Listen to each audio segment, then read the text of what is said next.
On Life, Death, and Beyond, we are joined by Laura Starkey. Laura, a third-generation Floridian who grew up on the very land that would one day become Heartwood Preserve, with a background in music, applied logistics. Laura spent years working as a community organizer and educator for immigrant adults, and a traveler immersed in cultures across Africa and Latin America. When she returned home, her path shifted towards conservation, working alongside her family on their ranch. She eventually became Director of Conservation Lands, caring for more than 1,000 acres of Florida woods. It was here that her vision of conservation burial began to take shape, inspired by a workshop at a National Land Conservation Conference. The idea grew into what is now Heartwood Preserve, a protected natural sanctuary that offers simple, environmentally gentle burials that return the body to the earth while preserving Native American habitat. Through Heartwood Preserve, Laura has created a space where end-of-life care and land stewardship meet, offering families a meaningful, natural alternative rooted in peace, ecology, and deep respect for the land. You can learn more about their natural burial grounds at heartwoodpreserve.com. Welcome, Laura. So glad that you could join us today. Thank you. Glad to be here. You're Appreciate welcome. the invitation. Yeah, I'm so excited about this conversation for several reasons. Basically, we are on an upswing of changing everything. It's almost like our whole system's broken, from medical to even funeral homes, burials, things like that. And we are turning more of like the holistic and natural practices, which is awesome. I'm all for that, basically. And that's pretty much how much I live my life from that place. And like, I do have worked in a lot of places where, it does show that, there's a lot of improvements that we can make, with that. But that also includes like the movement of, death and burial, and that's where you guys come in, more on like the natural burials. And so movement makers, I call everybody who's making change movement makers, because we're going into, different perspectives of that. So with that, can you share a little bit about your background and how you came to Heartwood Preserve? Sure. Yeah. I grew up on this land. Our land is in the area currently known as Trinity. It's near Newport Richey, kind of between Newport Richey and Odessa, north of Clearwater, Tampa Bay area of Florida.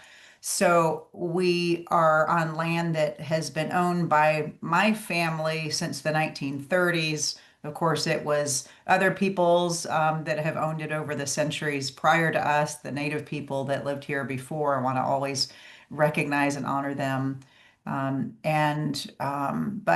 our family's history is obviously much more recent, but also more much longer than a lot of current residents of this area of Florida. Most people are moved here from other places, and I'm one of the few third generation Floridians. But I just feel really connected to this land. So this land was part of our family's cattle ranch.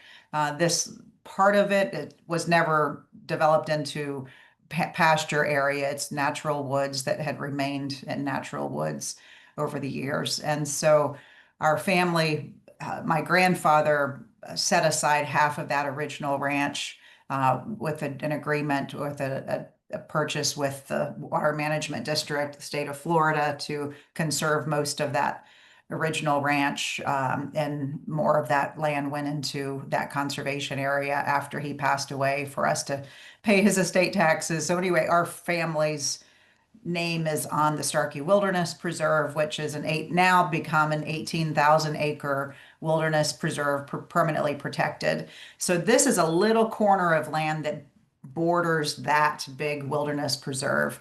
And our family owned up until the last decade or so a remaining portion of that original ranch. About a 1/4 of the original remained. We made the decision to develop it in a conscientious manner. And so, as part of that, there was this little corner of land that I made the decision to purchase from the rest of the family and create this conservation cemetery. So as a way to hold on to these woods, a little, one little portion of it to protect them. Originally, my first intention was, oh, here's a different tool that is, everyone's faces death at some point. I thought, cemeteries are an essential item in many ways to our landscape of civilization. And I thought that would be a good way to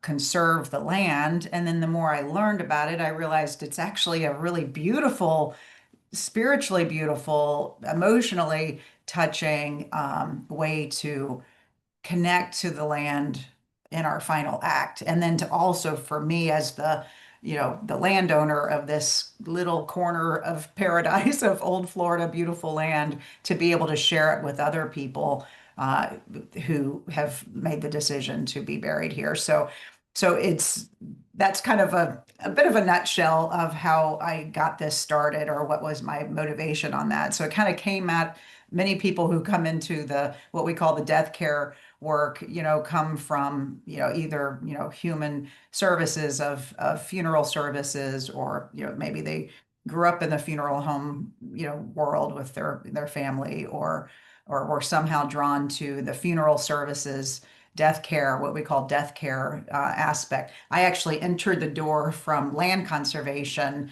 doorway, so to speak. So that's where I entered this world, but then I've, learned so much and, learned to really embrace the beauty of offering these services, offering this location, offering this place, and this way of making our final act be something that protects this beautiful place in this corner of the world. So That's beautiful. I love that. Definitely. So thank you for doing that. Appreciate it.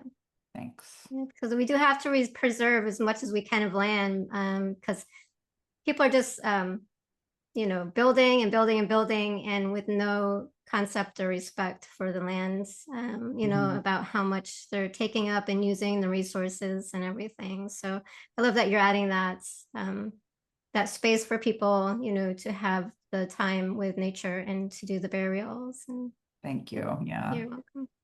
Yeah. So. Um, so people can visit Heartland or Heartwood. Is that like open certain hours, or do they have to make appointments, or how does that work? Yeah, we are open every day of the week. Our gates are open every day of the week, I should say, 9:30 to 4:30, 7 days a week, including, weekends and holidays. The only time we're not open to the public would be if we're doing a prescribed fire, because we do need to maintain the natural balance of this ecosystem that relies on the regular occurrence of fire, which has been on the landscape on a regular basis for, thousands of years. And so we're continuing that cycle of nature. So each summer we do at least one, sometimes two prescribed fires, prescribed burns. So we close for safety during on that day. We notify everybody in advance the best we can. And then if there's a hurricane and nobody's going when the days that nobody's going out, our staff stays home, we do not open the gate for that because on those days. But again, other than that, we are open every day. Our office, our welcome center is open Monday through Friday, 9:30 to 4:30. We try to close at noon on Fridays. But then, when we have a burial service, it might be scheduled for the weekend or Friday afternoon. So we'll be open for those days. And we have other events that we are open for other times, like on the weekends. So. Perfect. Yeah, I looked on the calendar. It looks like you have was it yoga or meditation or different things like that you have on the. Yes, we've had yoga from time to time, but we can't really get into becoming a yoga center. But we've had people who've offered, to offer, a yoga session once a month, and we currently have a mindful meditation group that meets the third Saturday of every month. At 10 o'clock on the third Saturday. And then we have a woman, Renee Dollar, who does crystal bowl sound healing meditation, and she offers that. That's just this free will offering that she gives to our community on one Sunday a month in the afternoon. And I believe it's the first Sunday, but check our website to be sure. But that's a very popular offering that people can come just for a love donation, but just to come and lay down on the floor in our nice big room and listen to the sound and reverberation of these beautiful bowls. And it's just a very, very healing, peaceful experience for people at all levels of you know experience with meditation or that type of thing. So it's been really special. So we have things, those types of events as well that are not. Then we have a number of nature-based activities and events that where we really want people to come out and get to know our woods and our why we do prescribed fire, why this place is so special ecologically, why it's important to protect it. Uh, Everyone feels good when they come out here, but not everybody knows why it feels so good, in terms of why these woods are so special and so important to protect. So we do a lot of, tours and, walks and informational talks and things to help people to just learn about it as they become part of this community. Beautiful. Yeah, I was going to ask you if people are able to like tour there, and then with the place where the burials are, is that like gated off or segregated from the other areas, or is it part of just walking through and you can go through No, there? it's part of the whole property. So it is a designated area in terms of what we have currently open for our burials. We have a marking system on within the land in terms of being able to know where you're locating each person that is buried here. But the trails are open to public. You can walk the trails where where the cemetery is, or you can walk the trails that's just preserve. So we do ask people if they're walking their dog to keep the dog on a leash, and they can walk in the area that's non-cemetery, just out of respect for the families of the those buried here. If someone is a family, what we call a Heartwood family, meaning they have someone buried here, and maybe that person had a dog and that dog wants to come visit and they want to bring that dog out, we'll make exceptions of that dog walking rule for families that want to come out and visit the grave. So, but yeah, but if people want to come and visit and get a tour, we ask people just to give us a call ahead of time. Sometimes we're free, our staff is free to, be like, sure, I'll take you out there right now, or but sometimes, many times we're working with another family, or we might have a burial service. So we do ask people to call ahead, and happy to set a time up an appointment for a tour. We also would love to have groups come out. We've had, like I just had a group of USF students that were taking a death and dying class recently come out for a field trip, so to speak, and walk around and learn about it, and had some good discussion. And we've had, senior groups and garden clubs and Native Plant Society giving tours and walks. So any kind of organizational group or church group or faith group is welcome, all the way down to just individuals or a family that wants to come and learn. And then when someone wants to, make arrangements, we do especially ask for people to make an appointment for that, so that our Samantha, our family advisor, can really dedicate her time to you to answer your questions and show you around and explain everything. So, yeah. Beautiful. Yeah, definitely. With the space that you have designated for burials, about how many people do you feel like would be able to be in there? And like spacing, like how does that actually work? Sure. Yeah. So we follow the standards that set by the Green Burial Council, which is an organization that has set kind of certification standards for green burial, and then for natural burial cemeteries, and then for what we are, which is a conservation cemetery. And so they have kind of set standards just as a general rule for, what does that mean in terms of, how many burials can you put on a piece of property?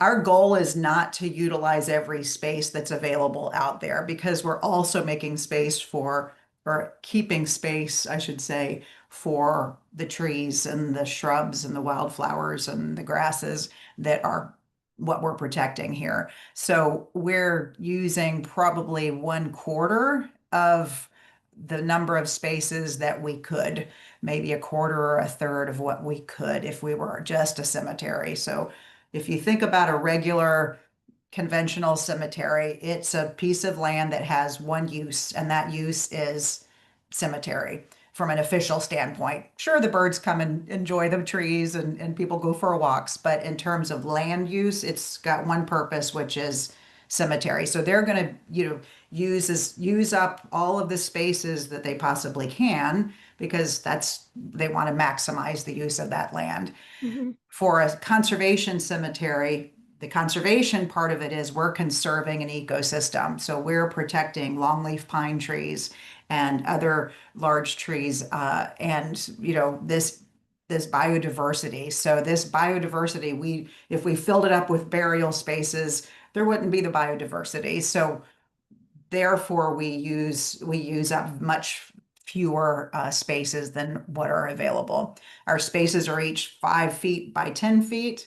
In a regular cemetery, it might be 3 or 4 feet wide by 10 feet, but ours are wider, so they're not as close together, next to if they happen to be next to each other, and we're not lining them up. There might be two or three at max that are maybe, in one area, but for the most part, we're spreading them out, if that makes sense. Hmm. So the spreading them out allows all of that rest of the nature to continue to thrive in between these graves as the graves return to the earth. Beautiful. So, yeah. Yeah. Now, do you do burning around the graves too, or is that taken care of in a different way? No, we do for the prescribed fire. Is that what you're referring to? Hmm. Yes. Yeah. The prescribed fire happens on the entire property that is uplands, which is where we do the burials. Wetlands do have fire every so often, much less frequently, but the wetlands are not where we do the burials. They're protected from any kind of impacts. So we don't do anything in the wetlands from that perspective. On the uplands where our burials are, each area burns is we try to have a prescribed fire on each area of the property, of the uplands of the property every 3 years. That's our kind of rotation. So each area kind of takes turns. So each year we do a burn, but it might be the turn for this area this year. Next year it'll be this area. The year after that will be this area, and then we go back here. 1, 2, 3. We rotate. So those burns, if it's that area's time to burn, we do prepare the cemetery the best we can in terms of trying to move back any dead leaves and pine needles and dead material that can burn really easily from our memorial plaques that on each grave. But those graves have started to regrow with the natural grasses and flowers that belong there. And so all those plants are accustomed to, they're evolved to need fire. And that fire will come through and burn, not completely. Some areas don't quite burn each time, but over the whole landscape, that whole area will burn, is the goal. And then when we say it burns, it's not destroying it.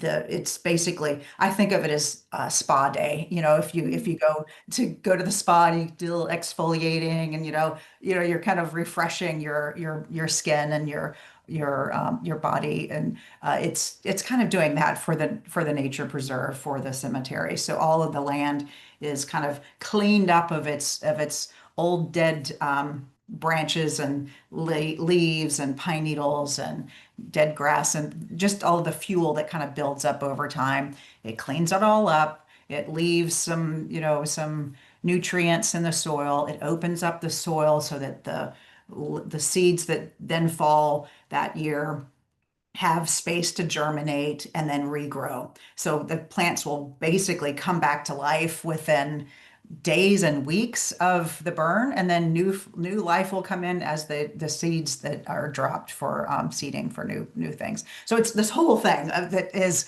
really important about prescribed fire. So we do. That's a long answer for saying yes. We burn over the cemetery area as well. So the cemetery, when you come here, like I'm pointing out this window, there's a window behind me, and out that direction is an area that is, future phase for the cemetery. It's not cemetery at this time. It's all just nature preserve. And then out here is the area that is our current cemetery area. When you look at them, when you drive up, they look the same because they're the same ecosystem. So it's longleaf pine flatwoods with palmettos and grasses and flowers and shrubs and these tall, beautiful longleaf and slash pines. Same thing out here. They look the same, they're managed the same. This one, when you start walking through the paths, you'll see burial mounds with that are growing back, but that might be, mounded up a little bit, and then over time, each mound will settle back down. So you'll see them out there as you walk through. They just kind of appear throughout. But we allow ourselves up to 300 burials per full body burials per acre, and that's sounds like a lot, but at the same time, it's like I mentioned earlier, it's about a quarter of what is would be allowed in a conventional cemetery. So, and then we're not going to put all those 300 per acre all at once. Those will be placed in over time. And so when it starts feeling like an area just seems like it's pretty full, I'll close that off for a number of years until a lot of those have just settled and restored back to the rest of the grasses and plants around it. And then we may put some more burials in there, but there'll be a maximum of 300. I think we can do 400 in certain areas, but averaging 300 per acre. So multiply that times about 20 or so acres of of uplands. We've got quite a few burials that are able to happen. So, and it'll Beautiful. go for years, many decades forward before we were to completely use up all of those allowed spaces. Beautiful. And I like the exfoliation scenario that you gave that kind of puts it into a better perspective for those who aren't understanding what that actually does for, the environment and in the earth. Now with the prescribed burnings, somebody might say, well, how does that affect having a burial there? Like, does it interfere with any of that, or does it help actually that the burial, helping them to, because the body's going to disintegrate into the earth, right? And so Mhm. that's part of the practice of a natural burial, not to keep it from doing that, by putting it into big coffins that are there to stay for forever. So how does that play out? Does it have an effect or no? No, I mean, again, our burials, just to kind of touch on what exactly happens with our burials, let's kind of start with that. A natural burial, or we often now call it a green burial. I prefer the term natural burial because I think it's more descriptive. Green is kind of an overused term in many ways these days, but a lot of people understand that idea of green better than natural. So, but natural burial is when the body is not embalmed. The body is either just wrapped in a simple shroud, which is any kind of natural fiber material, cotton sheet or a linen shroud or something, or placed into a biodegradable casket, which could be a simple wood pine box casket. We've all heard of the pine box casket. That's an actual type of very simple wood casket that biodegrades pretty easily. There's no linings and metal and plastics and things to the casket. There's some beautiful caskets out there now that are made from wicker, reed grasses and sweetgrass and bamboo. There's some really beautiful green burial caskets on the market now that, and some people, there are handmade caskets as well. Anyway, so the body is wrapped in or placed into something biodegradable. And then when we open the grave to 3 to 3.5 feet deep. Doesn't sound very deep. We're all used to hearing, 6 feet under. Mm. But because we're not putting our intention with our burials is to allow the body to return to the earth. So all of that returning to the earth, which, let's be honest, that means the biodegradation of the body. That means the decomposition of the body, is that's what returning to the earth means. Our bodies are designed to decompose after we die. There's this beautiful natural balance in the world. Can imagine if all the bodies didn't, biodegrade, if they didn't decompose, then we'd have a lot of bodies around. So like of all animals and people. So our bodies are designed to do this. So this allows the body to do this inside the earth in those first 2 to 3 feet of soil depth. That's where all of that activity most easily takes place in the natural process. If you get too deep, there's not the access to the microbes. I don't know all the soil science around it, but if you get too deep, you're kind of getting in the way of that natural process being able to occur. But 3 feet is plenty deep. I tell people when you put your hands 3 feet apart this way, you think, well, that's not that big. But then when you're standing on the ground and you're looking 3 feet down into a hole, it's a lot deeper than you think. So all of that soil is dug out, the body is placed into the grave, and we can talk a little bit later about our burial services with the families. But in terms of the process, the body is then lowered into the grave, and then we close that grave. We put all of that dirt back into the earth. And if it's a casket there, you displaced a good bit of soil because of the body and the casket. It moved some dirt out of the way. So when that dirt goes back on, it's going to come up as a mound. It's not going to be completely level with Mm. soil. If you're at a regular cemetery, a conventional cemetery, you don't see the mounds because they take all that dirt away that doesn't fit in around the vault. They put a vault in there, and then the vault exists to keep they want the ground to be level so lawnmowers can go across it. Their machinery for opening the next grave over can go across it. And that's the purpose of the vault. So we don't need to do that because we're not trying to, keep it mowed. It's Mm. woods out there. We're not mowing grass, on the graves.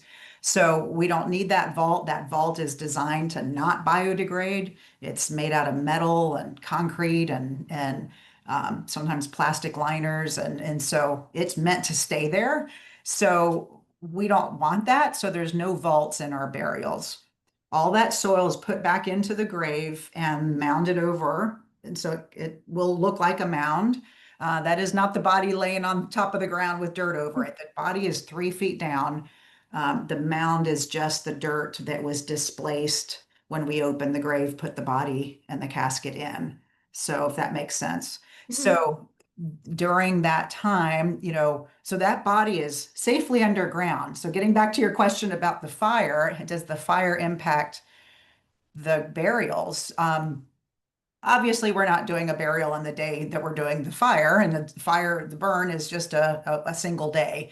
And then the fires, comes through. It takes a few hours and then takes a lot of setup prep work, watching the weather, getting all the conditions right, getting all the crew there, a lot of prep work, but then the actual burn just it comes through and it's done. But so the burials, they're safe underground. They're not impacted. The only thing that might be impacted that we try to protect is we have a plaque, a memorial marker it's a 5 by 7. I don't have any in here. I might see if Nicole can bring me a couple of samples, but it's a metal plaque that goes at ground level, like on the top of the mound, Mhm. that goes with the stake to hold it in place into the ground. And so, we try to clean that off, keep that cleaned off, because if there's a lot of stuff on it, sometimes it might get charred a little or just get it kind of dusty looking after the fire. But they're designed to, withstand the elements. So that's just a little bit of prep that we do just to protect that product. It's not, but it's not really affecting the burial, if that makes sense. Hmm. Yeah, that makes sense. And then what is talking about, whether it's called a green burial or natural burial, what is the conservational burial? Is that different? Yeah, so the conservation burial, that's the conservation cemetery here. Nicole overheard me, and so she just brought this sample in. Here's our plaques. Oh, They're just beautiful. mounted on a board for us to be able to show people. But it's, if you kind of see, it's kind of thick. It's a thick metal. It's kind of made from, I think, zinc and something else. This is what our preserve does. Mm, Other conservation cemeteries might use rocks or stones that occur naturally on the property, or not have a marker at all. Prairie Creek up in Gainesville has little survey pins that are this big around, and you get your name and your dates, and that's all. But so ours are bigger, but again, that's just what we chose. So this is what you have as your offering. So, beautiful. but yeah, so conservation cemetery, there's I mentioned earlier the Green Burial Council. There's three levels of green cemeteries that they've kind of defined. The first is just a green cemetery, a green burial, which can occur at any cemetery that allows maybe a lot of cemeteries now that are just conventional modern cemeteries with, I say, the green grass, the headstones, and the plastic flowers. They might have a corner of their property where they're like, okay, we're going to allow green burial over here. And so that was what we would call a hybrid cemetery. That's where it's a regular cemetery, but they're kind of doing a hybrid of green burial by allowing one corner where people can, do the practice of the body with no embalming, all natural casket or shroud, no vault, and then just planting it back with wildflowers or whatever they choose. So that's just basic your green burial. And then that would be a hybrid level cemetery. The next level would be a natural cemetery. A natural cemetery using all of those green burial practices that I just described, but it's in a natural setting. So a natural nature park-like setting where you're allowing the trees to continue to grow. You're allowing, whatever, flowers and grasses that grow natively, and you're not using herbicides and pesticides if you can help it, and you're trying to keep it natural. That's a natural cemetery. And then conservation cemetery is sort of like the top level of that in terms of it's green burial, natural burial that we've talked about. It's in a natural setting, but it's actually in an area that has a conservation intention to it. It has some type of a conservation project to it. It might be that you're restoring, like I'll give an example. Prairie Creek Conservation Cemetery is in Gainesville, Florida. They're the first conservation cemetery in Florida, the second natural cemetery, but the first one at the level of conservation. Mm, And then we're the second one that's a conservation cemetery, but they are doing their cemetery on former farmland. So they're converting, or they're restoring, I should say, pasture lands and some hardwood forests back to their prior, before it was farmland, back to meadows and natural forests. And so they're doing what's called restoration of the ecosystem. So that's their, and then they have a conservation easement on that property. They work with a land trust that owns the land, and they're doing the conservation of this land by restoring it back to natural systems, habitats. Heartwood is another example of conservation cemetery, but we're not doing restoration. We're really maintaining an ecosystem that was already here. So we started with these longleaf pine flatwoods. which is, as I mentioned, is a very biodiverse, very rich ecosystem in the southeastern United States. Most of this ecosystem has been destroyed over for development over the last 100 years. So longleaf pine forests are a really special ecosystem because they need that fire, and the biodiversity is higher because of that regular occurrence of fire that we've talked about. So this is what this property already was to begin with. So we're trying to keep that going. So that's our conservation, where we border, and even though our property is 41 acres, which is a good size, but it borders the Starkey Wilderness Preserve, which I mentioned at the beginning, which is 18,000 acres of permanently protected wilderness of, natural land. So because we border that increases the value of our conservation area. So it's because it's not just 41 acres by itself, it's now an extension. It's protecting one more little piece of that big 18,000 acre preserve. So that's our conservation program. So that's what puts us into the conservation cemetery area level of description. And the other important part of that is, how do we keep that conservation going, after we're all gone and, future generations are running this place? We have what's called a conservation easement placed on the land. So the conservation easement is a legal document which protects the land, which holds, it goes with the ownership of the land. So whoever owns this, let's say 50 years from now, they own the land, and part of that ownership of the land is this conservation easement, which is literally a document, a legal document that says, continue it as a cemetery because you're a licensed cemetery, but it has to be a conservation cemetery. You have to keep doing the prescribed fire. You have to keep managing it for invasive species. You can't cut down the trees because they're inconvenient. You can't put mausoleums up because you can make more money. You got to keep it in this type of a conservation cemetery. So this document protects, future owners from being like, I can make a lot more money if I put some mausoleums up and cha-ching, cha-ching, cha-ching, for make a, really turn it into a more profitable, Yeah, enterprise. But this protects them from doing that. It has to stay like this. So that's the beautiful. protection that does that kind of like platinum level of, conservation cemetery level. So Prairie Creek, they have a conservation easement that's held by the county. So that says the same things, that it has to, always stay as a conservation cemetery. Oh, I love that because yeah, like if somebody's wanting to have the natural burial, and the reason they're picking to have their burial there, with Heartwood, if for whatever reason somebody else, it gets into somebody else's hands, how can they have that honor of what they wanted if it's going to be made into something else later? So I love that. Exactly. Yeah. And Mhm. and one of the things that we explain to people too is that um, it's it's a licensed cemetery. So the states in this country, cemeteries and funeral homes and the funeral industry in general is regulated state by state. So Florida has its own laws for how to be a cemetery or a funeral home. Georgia has different ones, North Carolina, et cetera. Everyone's Mhm. got their own. They might have some similarities, but it's operated by the state.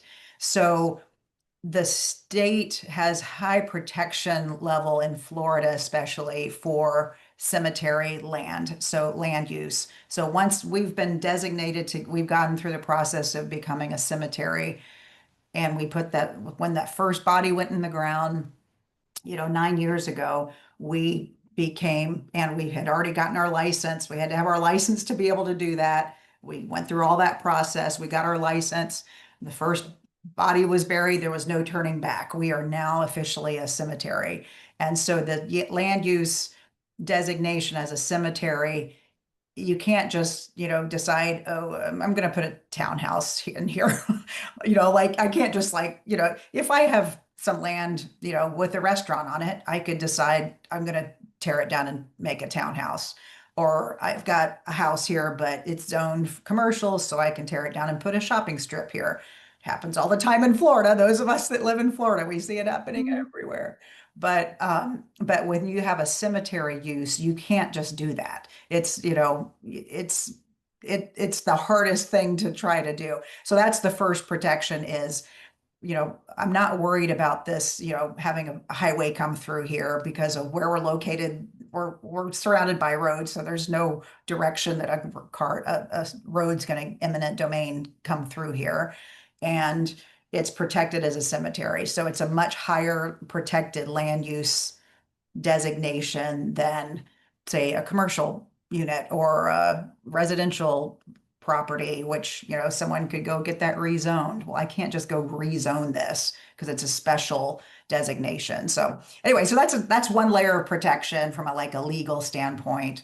And then there's the bigger, we layer that with the designation, with the conservation easement. So All right, awesome.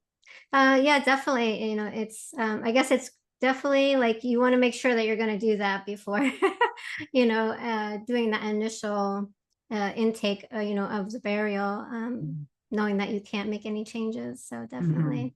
Well, thank you for doing that. And what would a burial look like? The celebration of life from like start to finish. Can you walk us through what that would look like if somebody was to call you up and say, "Hey, I want to have a funeral there"? Sure. Yeah. So what happens typically is, sometimes we'll get a call that, hey, mom just passed away. She's at the hospital and, what do we do? How do we get her there? She wanted to be buried there. Um, well, first thing we tell them is you'll have you talk to a funeral director, a funeral home. And so we'll help, a lot of people just don't know what the process is. So the funeral home really needs to be involved in the process from the beginning, from the point at which someone passes away. Now, some people would say, like, well, do I have to have a funeral home? Do I have to have a funeral director involved? Can't we just bring her there? And we tell people, legally, yes, you can. However, there's a lot you have to do to do that. You got to be prepared. You need to do your homework. You need to be ready to do all the things. And it's, on a simpler version, I say, like when you go to sell your house, you can hire a realtor who knows all the process. They handle it for you, or you can do it yourself, but you need to know all the things. But this is even more because, it's emotional time usually because someone has just died. And so home funerals are possible.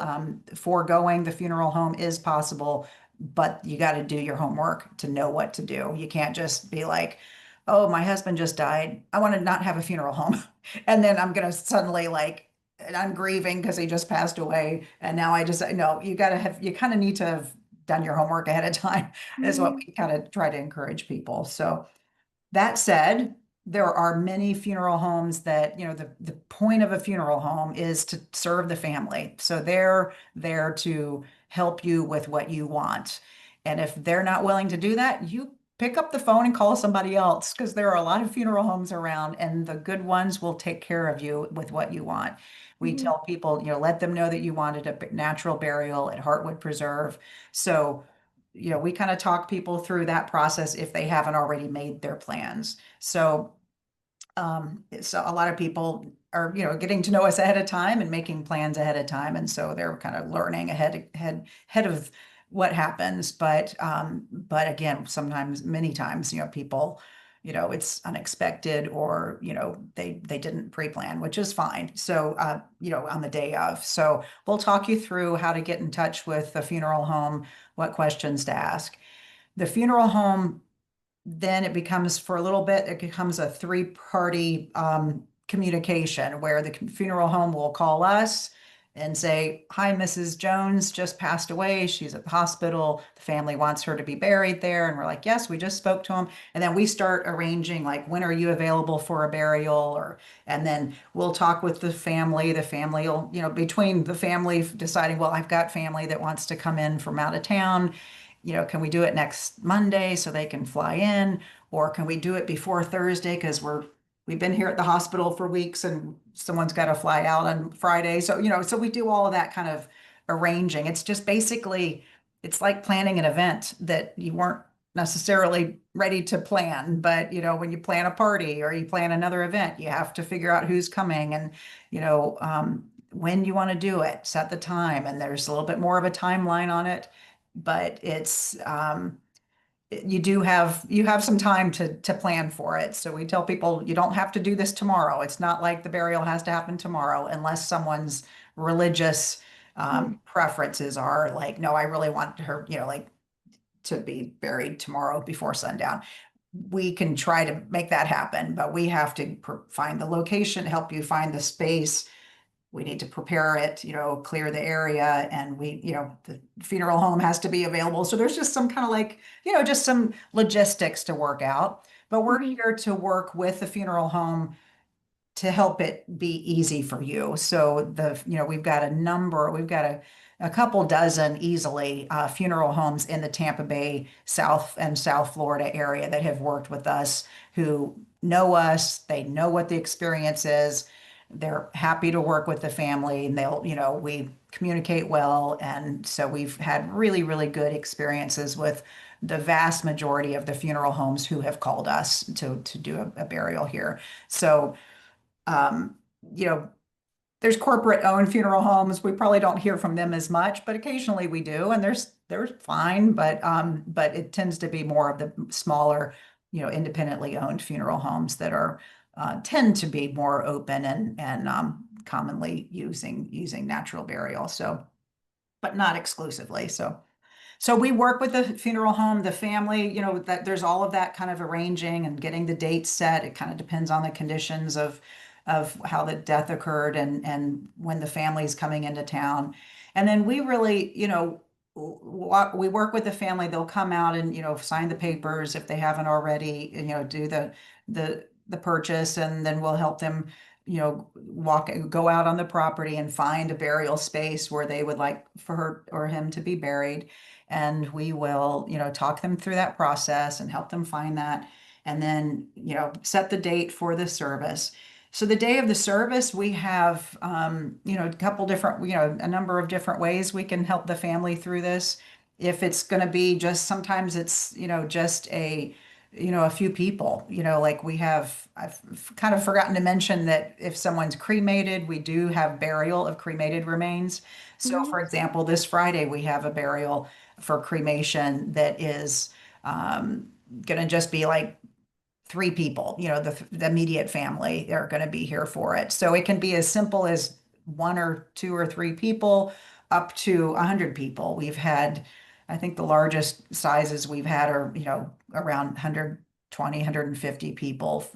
And so, but they tend to, somewhere in between, that might be 20 people, 50 people. So, but we have a nice big room here where people can gather, and there's a TV screen that they can put slides on it and play music. They can, bring cater in food if they want to have a celebration of life and serve everybody lunch rather than going to someone's house or to a restaurant. They just want to have everything here. They can do that. Other people are like, no, we're just going to gather and then, go somewhere else afterwards.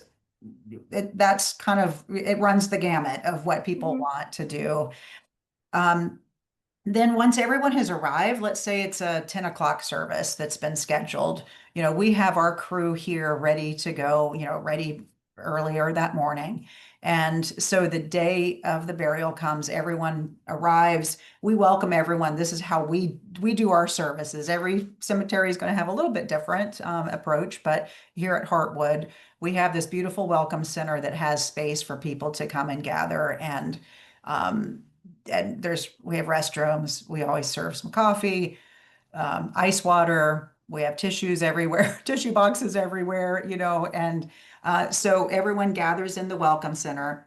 And then once everyone's gathered, I or Samantha will give a welcome to everyone there because, when you've got your whole family and friends and, coworkers, everyone's gathered here, the family knows about Heartwood Preserve because they came in and, signed the papers, or maybe mom had already made plans and she's the only one that knows what this place is about. So all of these guests, they need to understand what we're about to do here and why this place is so different. And so I'll give a welcome and just, let everyone know what Heartwood is about and explain a very short version of all the things we've been talking about here. And then just for a couple minutes, and then I'll explain that we're going to all walk out together and talk about the graveside service, talk them through what's going to happen. So we do that, and then we all head out to the graveside. At the graveside, we have our crew has already opened the grave. So when you walk up, you're going to see, the grave opening, which is 3 feet wide by about 7 or 8 feet long. And we've got, wide boards around it just to stand on so it's secure. You're going to see the big pile of dirt, pile of soil that was excavated out of the ground to open that grave. It's right there. If you go to a modern conventional cemetery, if you've been to a graveside service, did you see any dirt?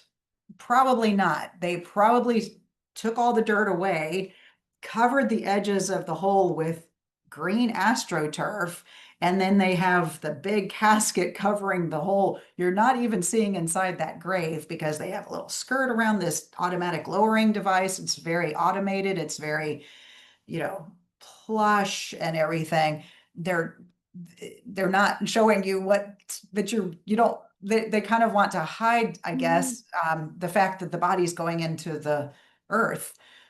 The difference with us is we're not hiding that. We're saying let's face this. Let's see, let's understand that this person is their body, their physical remains, their body that's left. Most people believe that their spirit has gone elsewhere or their soul is gone. And this is just the vessel that remains. We're placing that vessel into the ground, and this is the ground, and there's the dirt. This is the dirt. And so we were like, it's here. It's Mm-hmm. we're not trying to sugarcoat it. And I tell people it's not easy, especially if it's someone who's wrapped in a shroud. When you walk up and you see a shrouded body, I mean, you see the outline of your person. You can see, this is the head and there's their shoulders and their arms, and you can see their feet. Not you see their feet, but you can see the outline of their body. So it's very it's can be jolting the first time you see a shrouded body. And but it's very real, when you see Mm-hmm. this. And and even if someone is in a simple casket, it's, you can see they're in there. And there's just something that's very visceral and real about it. And the family all gathers. We put up a little tent because it's often really hot and out here.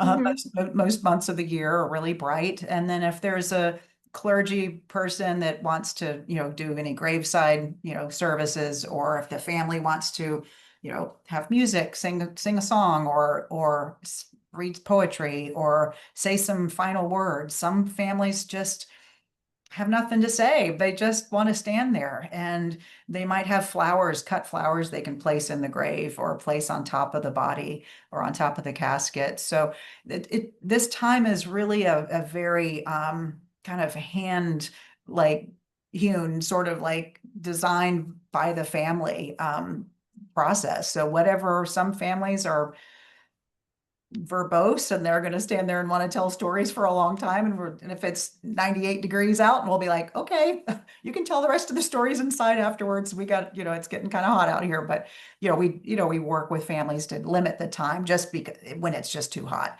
But the families have that time there when they're ready, when the point person of the family is ready to lower the casket. Our crew will go up onto the boards. The casket has been, laid on over 3 boards across the grave opening, and it's placed there usually ahead of time. If the family wishes, that we can do it as a procession and follow and then place it. But when the family is ready for us to lower the person into the grave, the body into the grave, we'll come up, and if the family wants to participate, we'll guide, the people through helping with that. But we typically have 3 people on each side of the body, and we have ropes, and we lower the body, pull the boards out, lower the body or the casket into the grave. At that time, the family can, if they have flowers, sometimes people will have a cut flower. Everyone comes and places a flower into the grave. Someone might have a poem or a message that they have for their dad, and they place that in the grave. Piece of paper, something biodegradable, of course, place that in the grave.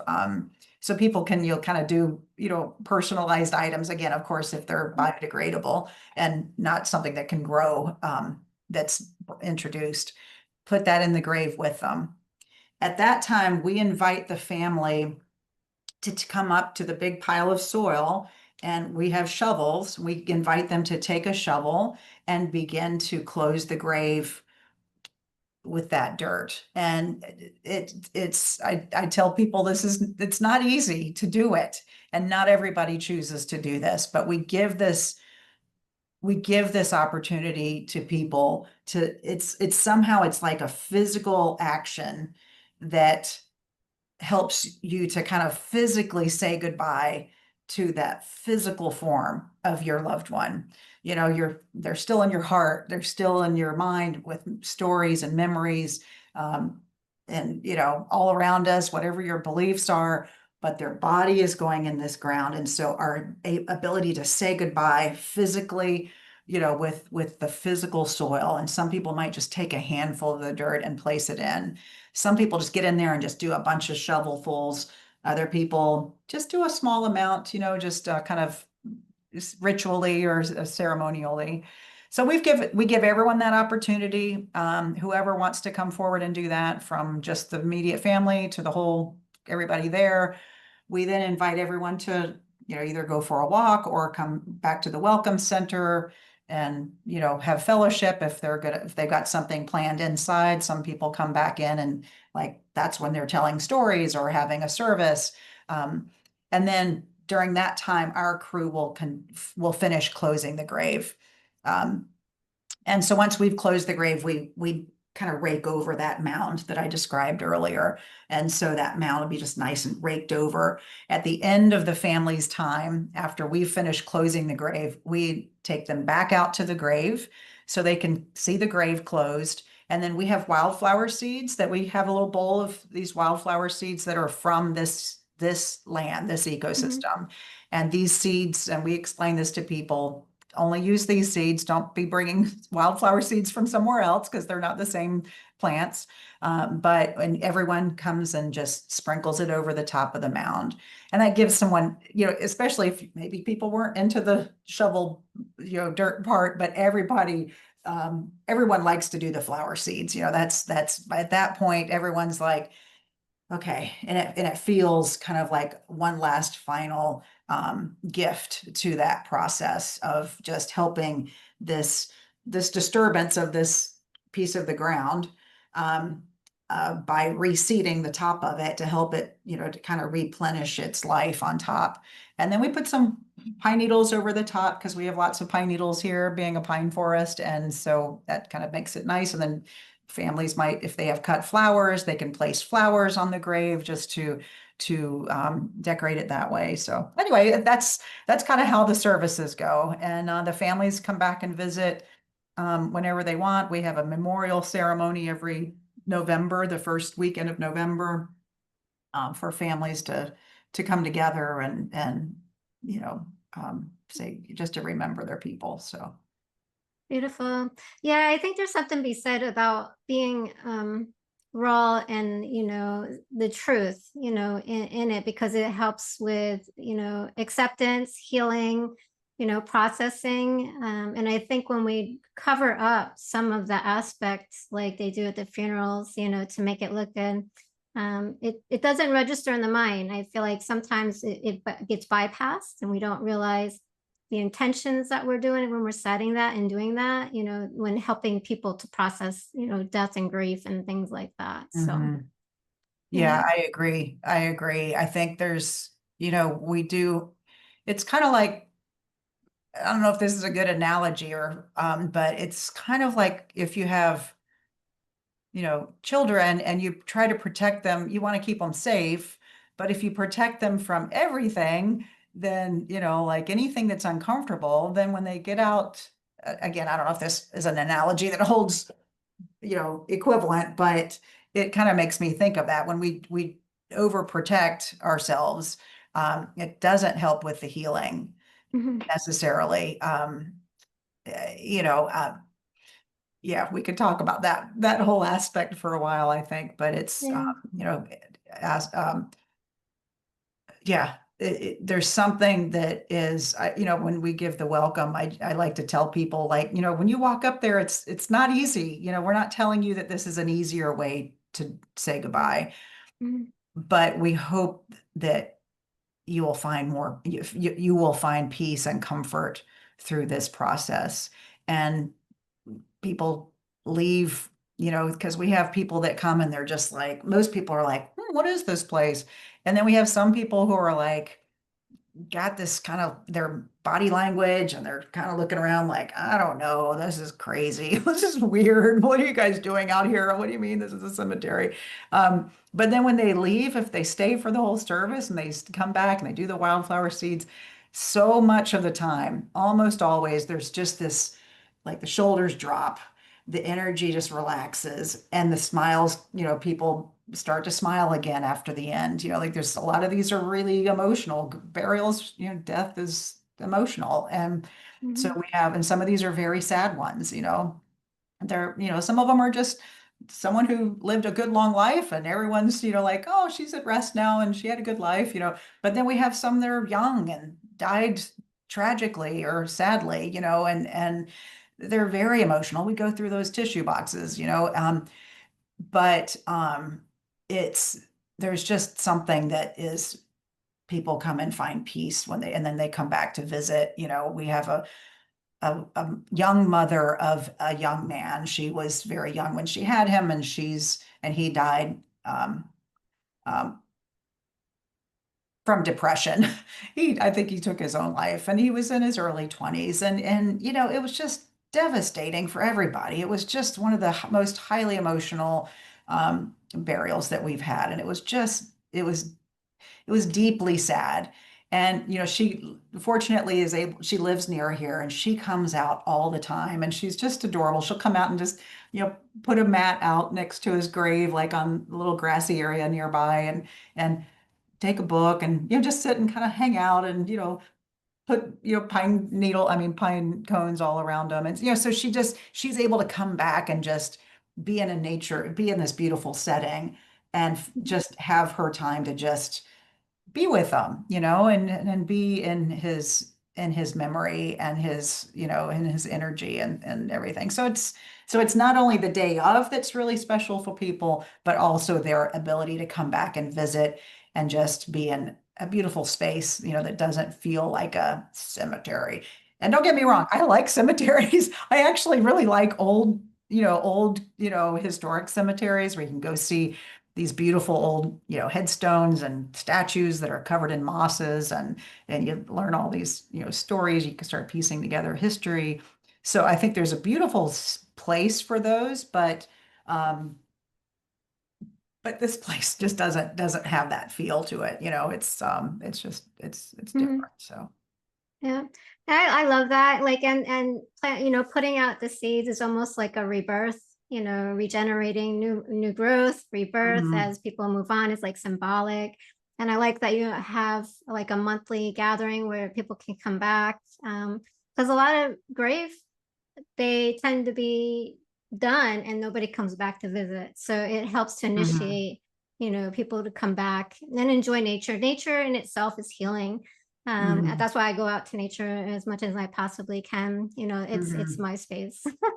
That's where I feel most comfortable. Mhm. I So, agree. but yeah. Same here. Yeah. Mhm. Yep. Yeah, so beautiful. So kind of want to bring it to a close because I want to be respectful of your time. And maybe we can do a follow-up, and come out to Heartwood and Sure. kind of take a little tour and then Mhm. finish, with some of the questions. if that's okay. Yeah, absolutely. Yeah, we'll stay in communication about it and we'll get on the calendar for the next weeks. So Beautiful. sounds Anything else you would like to share today that we haven't covered? um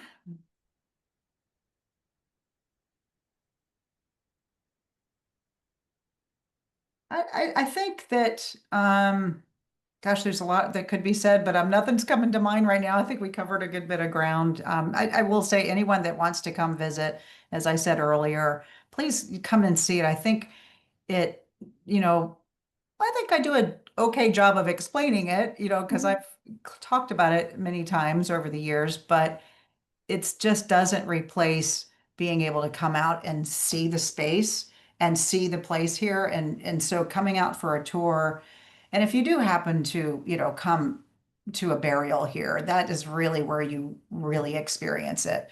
You can't really plan ahead for those things, but if you do happen to have that opportunity where if you know someone who's passed away who gets buried here and do happen to come to a grave service, you will see what I'm talking about, and feel it.